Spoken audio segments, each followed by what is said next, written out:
Isaiah chapter 9, beginning at verse 1. And it says there, "But there will be no gloom for her who was in anguish. In the former time he brought into contempt the land of Zebulun and the land of Naphtali. But in the latter time he has made glorious the way of the sea, the land beyond the Jordan, Galilee of the nations. The people who walked in darkness have seen a great light. Those who dwelt in a land of deep darkness, on them has light shone. You have multiplied the nation. You have increased its joy. They rejoice before you as with joy at the harvest, as they are glad when they divide the spoil.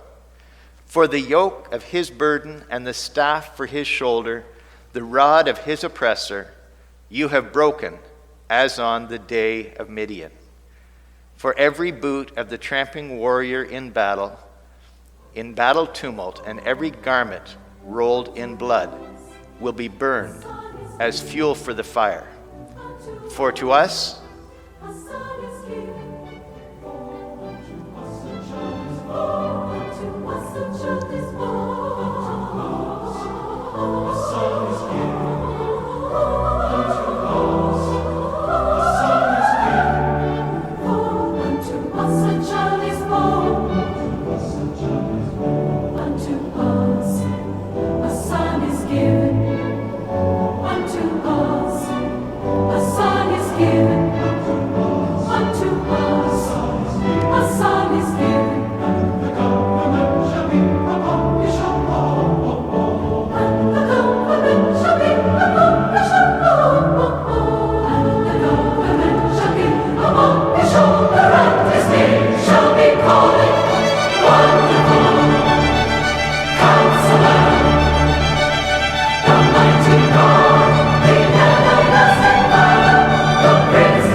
I wanted you to hear that sung rather than read.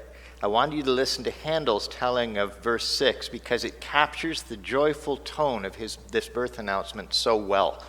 The prophet is speaking to people whose lives are filled with gloom and despair, but he takes them through to the reality that they will have reason for joyful celebration. This is the birth announcement of a baby who will be king.